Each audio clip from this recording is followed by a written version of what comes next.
Hi everyone, and welcome to Hit Your Numbers, the weekly podcast for sellers and sales leaders who are serious about hitting their targets. Whether you're an SDR booking meetings, an AE chasing the next big close, or a sales leader building high performance teams, we're here to help you hit your targets, boost pipeline, and become a top performing seller. I'm Matthew Terrell, CMO at the Revenue Enabler, and I am here with James Bissell, the main man, SDR turned AE to 2 times VP of Sales, and of course the founder of the Revenue Enabler. And each week we are serving up practical strategies and real advice. And this week we are talking about today is prospecting in relation to pipeline. So when your team's pipeline is failing, is there an issue with prospecting? Is there an issue with coaching your team to prospect correctly? So James, you've been a VP of Sales twice. What's your thoughts on prospecting? I think if I take a step back to day one, when I first started selling, started prospecting, there was very little in the way of, if I called it like readiness assessment. So it was like, hey, here's a phone, here's a list, here's a CRM, and here's a product. Go pitch it, go sell it. And most of my career, unfortunately, when I was a rep, was spent like that. So I went through that whole journey of my career, figuring things out, making a load of mistakes, burning a load of money, time, prospects, opportunities, and eventually started to figure things out and build my playbook so that when I stepped up, became a VP of sales, I, one, didn't want my team to go through the experience that I'd been through because it sucked and really stalled my growth. But two, I wanted to take that and enable my sellers to be ready, which is where a lot of our programs, the name comes from, is they're called prospecting ready or discovery ready or medpic ready. Because I believe one of the biggest challenges that the market sees at the moment is we're bringing in new hires, we're hiring people that are quote unquote experienced. That could be true in a different context, but not in ours. So we're not actually running thorough training and enablement programs and then doing a readiness assessment to make sure they're actually ready to go pick up the phone or ready to run a sales process or ready to negotiate a late stage deal. So Yeah, absolutely. And I think you hit on 2 really valuable points there. One is understanding how to prospect for your sector and industry. So when you come across from, say, one industry into another, prospecting can be completely different, especially if you're reaching out to customers of a different country, of a different nature. We know sectors work differently, buying groups in different businesses work differently. So you can take all that experience that you've got from your previous role and still apply it, but it has to be amended for your new role. And I guess this is the most valuable part for a sales leader. And that comes to the second point about documenting the process. So I have a question for you. So when it comes to documenting a scalable process for prospecting as a sales leader, how much time do you spend amending that to deal with the changes that are happening like every day, every week, every month? We've seen this year specifically has been a bit crazy for businesses. Buyers are being a bit more skeptical. You could be changing that playbook quite regularly to update, okay, what's going to work now for my buyers? And how do I communicate that with my sales team? And I guess that's a bit of a challenge. And I guess in that process, you're going to see sales leaders making a few mistakes. Am I correct? 100%. And there's a little mini rant in here, so I'll keep it controlled. So when I was a sales rep, I had very little training and coaching. When I stepped up to become a VP of sales, I got even less. I literally got promoted based on experience. And then I was given a team, a budget, a number, and told to go and hit it. During the pandemic, we'd raised some money and I had to just figure it out. This time I'm making bigger mistakes with bigger numbers. Part of the sales leader's challenge, if you're listening to this, is partly isn't your fault. Like the business hasn't set you up for success.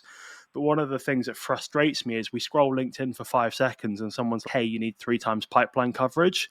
I'm like, that's not correct. Like you might need 3 times pipeline coverage because of your data that you're looking at. But if I'm building a new category sales team and we're selling something the market's not seen before and we have a 20% win rate, if I go and build my business on a 3x pipeline coverage, I'm actually not going to build enough pipeline to even hit quota.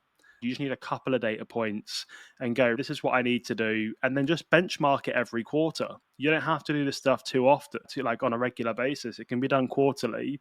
All I would say is keep your ear close to the ground, but give things time to play out. Otherwise, you'll start spinning up a load of experiments and tests, and something will start working, but you'll never know what it is. And then you'll end up just spinning too many plates. So, one is keep your ear close to the ground, run a quarterly win loss analysis. Like, we're recording this at the beginning of Q3, so this is a perfect time to do it. Go look back at Q2. Why did we win deals? Why did we lose deals? Why did deals slip? Try and spot some of the skill gaps across the organization or at a rep level, and then go and build content, right, to solve those problems. It's worth mentioning that even though we're talking about prospecting and sales leaders coaching their teams to prospect correctly in order to increase their pipeline, it's quite often the case that, like you said, sales leaders are in the role because they're probably quite good at selling, right? So they've climbed the ladder, they've hit their numbers, they've climbed the ladder, they're now in a position to manage people. And quite often they're still expected to sell as well. They'll Yeah. join demo calls and they'll help out when it comes to closing. I think today a lot of sales leaders are going to struggle because they don't have the time to sell plus coach. And if you are struggling to hit your numbers or you're struggling to hit your annual revenue targets, like you said, it's Q3, you can already see how the rest of the year could potentially play out depending on your sector, whether you've got like a seasonal buying pattern or not. So it's almost unfair to blame sales leaders. Sometimes they need as much training as the reps in terms of how to coach and what to do as well. And it, obviously, we can sit here and talk about this all day, but you've been in that position as well. What's your advice for, say, a sales leader who is in that position, someone who's expected to sell, they've got a team of reps who are maybe not great at prospecting. Some of them might be, some of them might not be, but maybe they're struggling to fill their pipeline. What's your number one piece of advice for that sales leader? Yeah, get the playbook down on paper. One of the things that really helped me, and before you start thinking about scale, if we think about something has to be repeatable, that means I need to distribute that across a bunch of different reps, and I need them. I'm basically trying to clone my best people. When I became a VP of sales, it was me, and I inherited a rep that joined 2 months before me. I had to start building out the playbook and trying to clone myself and then train that person and hold them accountable to the playbook. And it takes time. So my best bit of advice would be go and grab like a free account in Notion, right? Love Notion, been using it for years.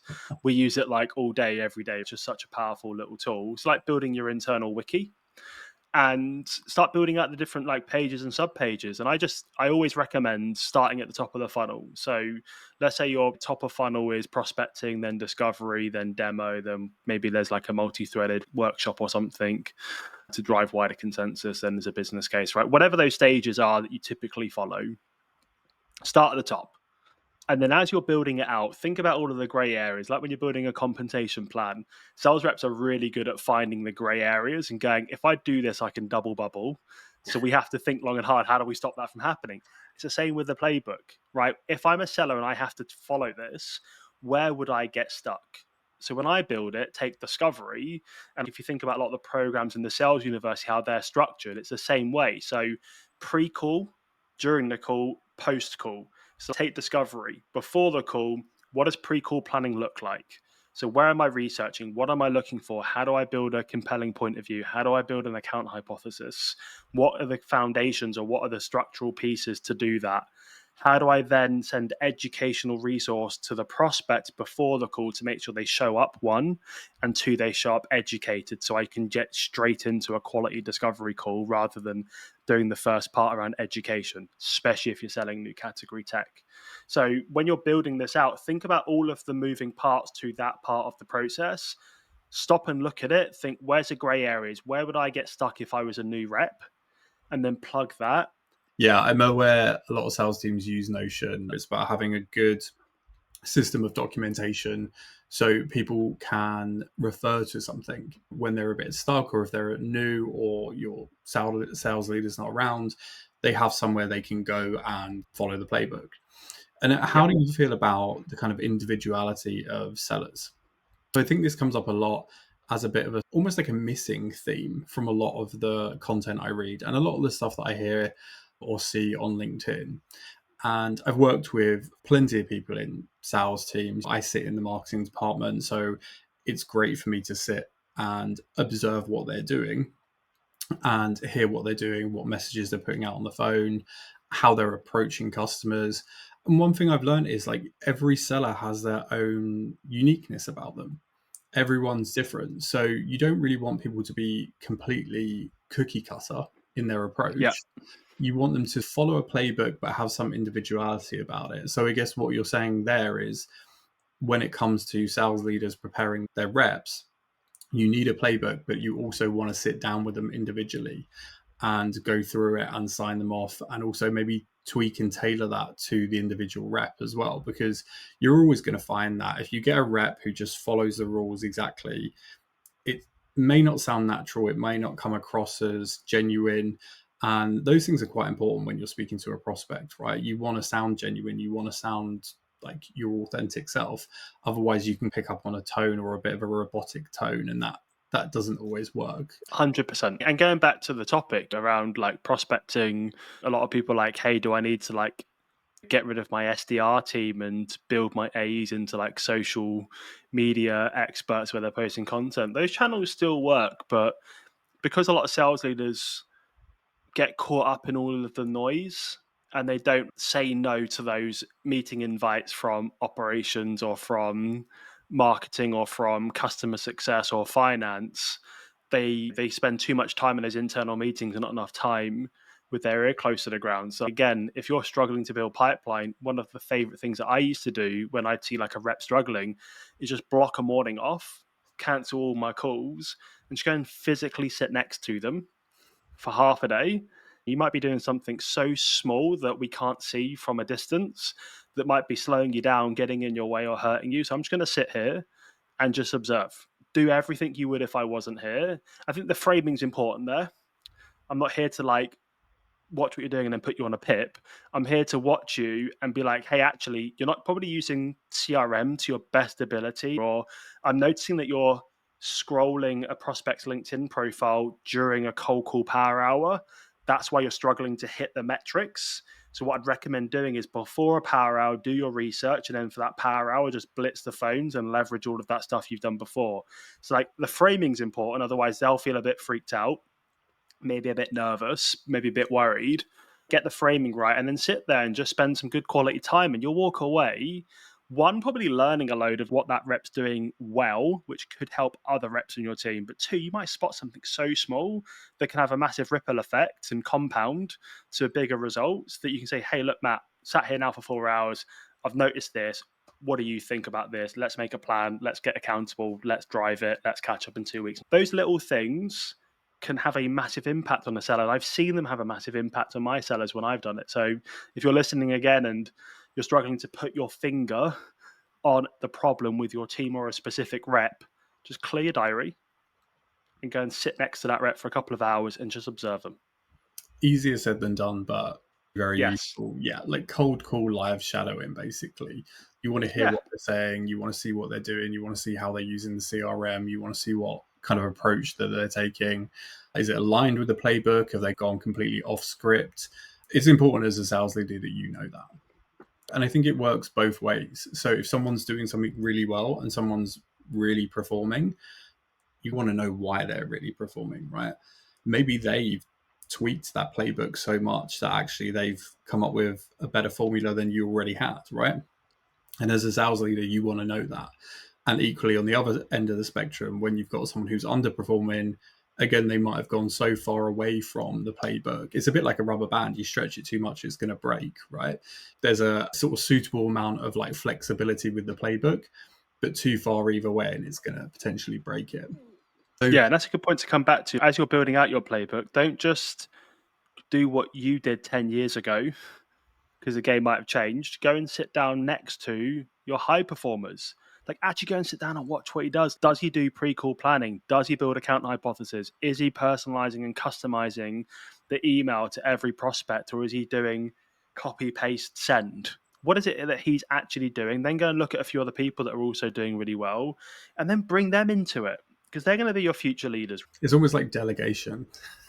Yeah, Actually, it's delegation in the way that you want the low performing salespeople to sit next to the top performing salespeople. You want to yeah, learn from them, and it takes a bit of a weight off the shoulders of the sales leader in terms of yeah. actually training them and coaching them, because they have someone then to shadow. But just be really careful having enablement teams build the playbook. I would never have a sales leader go and build a website. That thing sits with marketing. They should feed in like some insights from the customer's voice into the marketing, or say, hey, listen to these customer calls because this is how our customers speak. But from a sales perspective, enablement should not be building the sales playbook. Most of them haven't been in sales, and a lot of them haven't been in sales for a very long time. And that's where, like, I get when we have people sign up to the sales university, they put in the form sometimes the learning management system that our enablement team have put together is either outdated or it's tumbleweed, there's nothing in it. So, like, enablement, you add a lot of value to the business, incredible amount of value. I think probably not as much like recognition for that, but I don't think you should be building out the sales playbook unless you are in the trenches or have been in the trenches in the last like year or two, or you're playing a very hands-on role, because I think you could be doing more harm than good. Absolutely. And there's a note here to say, coming from a marketing background, I'm very aware of people asking me to put together a sales playbook or a pitch deck or whatever it is. I've seen C suite execs come to me and say, responsible for this playbook or these sales resources. And you want to get the sales team involved, you want their insights, but they're too busy because they're under pressure to hit targets. They've got meetings, they've got demos, and actually, they don't always realize it's part of their responsibility because you're using that asset at the end of the day. You really have to have the sales team involved, and not just the sales leaders. You want the people on the floor who are on the front line get involved in this because it's just so critical to the output and the quality of that asset. And Yeah, I've seen this firsthand, and I've been involved with it.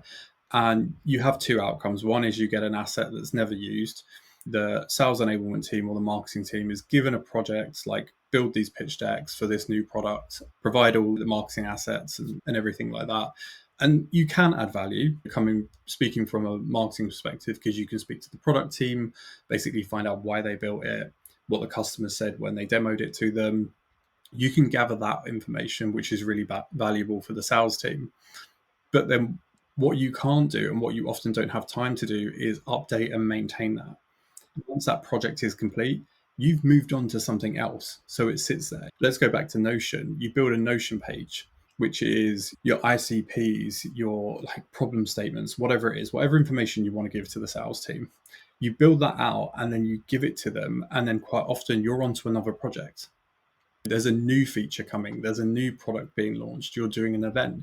So you're building out more assets and tools for what's coming in the year. You really need to just make sure that if you are using marketing or sales enablement to build these assets, they're aligned with the sales team and working with them, and product's super important to work with, but also that you give them time and space to keep this asset maintained and up to date. yeah, 100%. Couldn't agree more. What good advice then do you have for sales leaders when it comes to prospecting and coaching their team on prospecting? Yeah, so a couple of things come to mind. First is if we're behind where we need to be, just asking people to do more in most cases doesn't equal more, right? I've seen this with my teams. I'm now seeing it with all of the teams that we go in and spin up these skill development programs. It usually comes down to a skill gap. So, like, first things first, before we start saying, hey, I want you to make 20% more calls, I want you to send 30% more emails that aren't already working, let's just do more of what's not working. Let's actually start to identify where the skill gaps in our team are. And then let's set out not a 30-minute Zoom training on a Monday morning to do a quick training session and then move on. Let's actually obsess over this and let's actually run a proper program. That's what we do is we come in and identify the gap, right? This is a pretty big gap here. Like, this is going to take some time. Let's lock this in with weekly sessions, in-person sessions, reinforcement, coaching, workshops, that kind of stuff, like a full enablement wrapper around it. We're seeing huge uplift in win rates, pipeline, deal size, that kind of stuff by giving it enough time. And that's why for me, one and done training won't work. So the first bit of advice I can give you is pick a skill gap, pick a metric or pick a couple of metrics, obsess over it, and then run continuous sessions in that program. That could be a group role play where you send out an email on a Monday morning. You say, "Hey, everybody, we're doing, I don't know, discovery role play on Wednesday afternoon. I'm going to pick somebody at random on Wednesday. So can you all come prepared with a call plan for an upcoming discovery call?" Guess what? Everybody at least once that week is prepped. Then you pick one and you say, "You're up, Matt. You're going to do the role play. I'm going to be the buyer. And the other 7 people, they're going to give you feedback at the end. We're going to execute it. And they're going to use the 3x3 feedback model. 3 things you did well, 3 things you didn't do so well on. And we're all going to agree one thing that you can do to improve and that you're going to obsess over that moving forwards." So like, these little things can take half an hour, 45 minutes a week on a busy leader schedule, but they're just continuously making people better. And you're starting to create this like coaching culture. So pick a metric, obsess over it, continuously reinforce it, and then just come up with like little things that you can do for 30 minutes, 45 minutes every week, workshops, train the trainer. All of these will have a massive impact on knowledge retention and skill development. Now, sales is one of the only roles that I know where it's you're very much thrown in front of everybody, right? Especially cold calling, prospecting, anything like that. It's very visible. You have to do it in front of everyone else. Is there an element of, I don't know, scaring people, I guess, into going, you better be prepared to turn up on Wednesday and know what you're talking about? Does that process work? Is it better to have a one-on-one with someone, or doing everything in front of everyone? Is that the best way? Because I imagine that actually when you've got to present in front of everyone, it gives everyone else a chance to learn from your mistakes as well. So there's definitely value in that. But how does that affect the person and their productivity? Yeah. It comes back to culture, right? So if you build a culture that is aligned with a lot of this stuff, it just becomes natural. But it takes a bit of time, right? And you have to really work at it. If I take Staff Circle, when I joined that business, there was, I don't know, 7 employees, 12 customers. And as we built out the team, people joined into that culture. So it wasn't like we didn't have it and then we were trying to build it. I built it from the beginning and started to be like, "Hey, this is how we operate. This is what we do. It's focused on making you better. One day you'll leave our business and you'll go somewhere else. And we just want to make sure that you leave a better version of when you joined." And 2 years later, this is during 3 months into the pandemic when people are like closing down businesses, really great businesses are really struggling to sell. We grew that business 1,000% over those 2 years, and we went from 12 customers to 175 customers. Big part was because we obsessed over this stuff, right? So, like, you have to build a culture where it feels safe to be vulnerable and bring a call recording and know that people aren't going to laugh at you when you tripped over your words or when someone hung up on you in the first 7 seconds of a cold call. Let's all be honest with ourselves. We've all been there. We all started on zero. I remember my very first cold call in a call center. There were 60 people.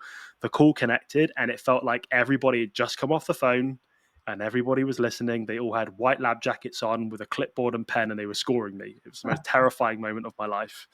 But they weren't, right? But that's how it felt. So put yourself in those people's shoes. How do you make them feel really comfortable so they can come to those sessions with an open mind, prepared to learn, seeking feedback from their peers, from other people that are experienced? And you'll find that people will look forward to those sessions. If they don't, it's because your culture isn't set up for that kind of process. So people dread them, not look forward to them. Yeah, and it's such a great takeaway as well for anyone listening to this. It's, if you've built a sales team, build a culture of learning and feedback and acceptance, and make it part of the norm. Don't make a culture where it's all about the numbers and those who don't hit them are penalized or laughed at or pushed aside. Build a culture that encourages people to be their, like, the best salesperson that they can be. Help each other, sit that person next to the top salesperson, make those regular coaching sessions normal and friendly and comfortable. Those are the things that are really going to make a difference, because you want people to come to work excited about what they're doing. You want them to get involved, you want them to be part of it as well, and you really want them to perform. If you don't have that culture, no one's going to want to better themselves, and if they do want to better themselves, they're going to feel like they have to hide that, and that's shouldn't be the case, right? You want to get the most out of your sales reps. This is the best way to do it. And I've got one final point to touch on today, and that's AI. So, Mhm. James, where are sales leaders or sellers going wrong when it comes to using AI to improve their prospecting? Yeah, so like a lot of things, right? There's always like early adopters, and then there's what do they call them? The laggards, right? The people that come to the party late and they miss out on all of the free booze. Everyone's AI is the future. AI is the future. I'm sorry, we're in the future right now. AI is happening now. It's the present, and we have to get very curious. AI will only replace you if you don't do anything different, new, like updating the systems and processes, or if you're simply copy and pasting it, because AI can connect to other systems now and it can copy and paste itself and send it or whatever. So we have to get curious, and you'll know this. We've built out a load of our own AI tools and models where we've been feeding it with all of our content and playbooks and resources to give it the context. You go into ChatGPT and you say, write me a 2,000 word blog on sales forecasting, it's garbage. Oh, yeah. But if you give it the context and you train it, which doesn't take very long, then it gives you unbelievable output, usually 80% of what you need. And then you just need to tweak it a little bit and ship it. Right. So, like, we're building cold call coaches, discovery coaches, where you drop a discovery call transcript into the AI, and then 30 seconds later, it's ran it across our scorecard, and then it's pulling out coaching opportunities. So rather than you being able to listen to, and we did a survey like 2-3 months ago, and it was like, at best, I get one call listened to a month because my manager's so busy. You could literally drop 10 transcripts a day into this thing. It'd probably take you maximum 20 minutes. And you're going to pull out all of the insights you need for your upcoming one-on-one. You can come prepared and say, hey, Matt, I just basically ran a review on the last 5 discovery calls, and this is the pattern that I'm seeing. Yeah, absolutely. I think it was about 60% or over 60% said they never get coaching on Yep. cold calling or discovery, Yep. which is fascinating. The Mm-hmm. sales leaders should be involved in what you're doing to some degree. Ideally, you would like a team that's very self sufficient and independent, but it's quite a high turnover industry as well for such a high number to have never had coaching ever. So what we're saying today really is there's a couple of things. You've got your playbook, super important. You need to make that very visible to everyone. You need to keep it somewhere that you can update it as well, because things change all the time. The other thing we're saying is call shadowing. That's a really great thing to do. Again, it's something that's been around for a long time. Shadowing people is nothing new, but again, just as a reminder to just do it, right? Don't forget to allocate your time as a sales leader to your team, really. Allocate some of your time to them, to shadow them, make sure they're doing what they're meant to be doing, and make sure they're not going too far off script or too far away from the playbook. And if they are and they're doing really well, then you want to know what they're doing as well. So it's just making sure that you're managing that time and allocating your time to them as well, which is just Yeah. super, super important. And if you are going to use AI, again, it needs to be quite specific to what you're doing. As James, you've talked about, we've built like discovery call coaches and different AI sales assistants. They're all built off of sales data. This isn't ChatGPT just working alone. It's quite customized. It's fed specific information. So the output is quite specific to a seller, specifically a B2B seller. That's why it's really useful. But if you're just going to go on to ChatGPT or any of the other services and just ask it random questions or ask it to pull out a cold call script, like, you are going to get a bit of garbage there, right? Yeah. And you think how many people are also doing that. So your script is going to sound the same as, I know, 1,000 other people who are probably asking it the same thing as well. So we've got a couple of actionable tips there today. James, what is your final thoughts on prospecting? I give any leader this challenge as soon as they finish listening to this episode, as long as you're not doing it at 8 p.m. But if you're listening to this between 9 to 5, I give you one challenge. Go to the CRM, 20, 30 minutes building a prospecting list, and then pick up the phone and try and make 30, 40 calls and book a meeting. You'll find usually where your problem sits in that workflow. I see this all of the time. I was leading a team of 8, 10 reps. I had my executive responsibilities. We were raising money, growing quickly. I would block out a couple of hours and I'd build a prospecting list. I think even one Thursday afternoon, I made like 130 cold calls.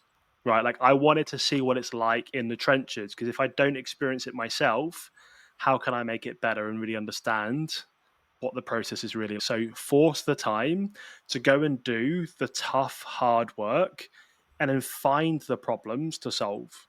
Is it actually that it's a minefield inside of CRM or the sales engagement tool you're using? And it's really hard for reps to actually pull together a decent list, or all of the data is out of date, or whatever it might be. But just go and run the process and be like, actually, I can feel their challenge and frustration now. Like that just doesn't work. Or maybe the data's in really great hygiene and really good place, but you're using the script that they're using or the frameworks they're using, and you're like, actually, do you know what? I came up with these, but they're from like 7 years ago. They don't really work, or it's a skill thing. Like, actually put yourself in their shoes and go and do it. I challenge you to do it. You'll learn a lot. You might even book a couple of meetings, right? Which is a massive win, and you start to close some of the pipeline gap. But actually go and try and do some of the work, find the problem, and then fix it. That'd be my challenge to any sales leader with a high performing team or the low performing team or somewhere in the middle. Go and do it. Doesn't have to do it for a whole week. Just do it for a couple of hours and see what you find. Absolutely. I'm going to add to that actually. I'm going to say go into your CRM and have a look at the data and have a look at how your sales team are inputting that data. And this is because I've seen this happen a couple of times where people add new prospects, opportunities, new leads to a CRM. Salespeople, in my experience, famously do not like doing admin. Okay, who can blame them? They're there for the money, right? We get that. Yeah.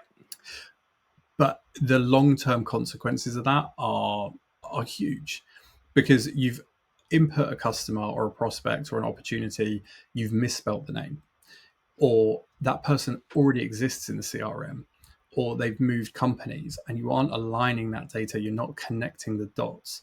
So then you end up selling to someone or trying to sell to someone that you find out they're already speaking to someone in your, in your department. And it might be someone else from their department speaking to someone else from your department. That happens a lot. So if you are going to spend the time getting in the trenches, putting yourself in your sales team shoes and going through that process, be mindful of what they're putting in and how much freedom they have to put that data in. Because if they're not doing it in a certain way or following a playbook of how to put data into a CRM, it gets messy very quickly. And Yeah. you'll come back and you'll look at closed lost leads or people that didn't go anywhere, and you'll soon realize like it's a mess and it's a nightmare in there. Everyone loves a Yeah. clean CRM, right? Yeah. Nail the basics. Do the basics. Do the basics. It's easier said than done, but oh my God, there's so much value in that. So much value. Okay, thank you everyone for listening to Hit Your Numbers. We hope you walked away with at least one idea that you can use today to move the needle. And if you're a sales leader, hopefully that wasn't too painful for you. And hopefully you can get your team back on track if they're failing to build pipeline. And James is always here. If you need more advice, just DM him on LinkedIn. If you haven't subscribed to our newsletter, the Hit Your Numbers newsletter, please do. It's weekly B2B sales advice packed with actionable tips, fresh insights, and behind the scenes content every week. And if you're looking for more support in your day-to-day as a seller or a sales leader, check out the Sales University from the Revenue Enabler. It is free to get started now. People, remember that it is free. You are going to get access to free mini courses, free content, live training webinars are happening every week. And it doesn't cost you a penny. It's free today and it's always going to be free.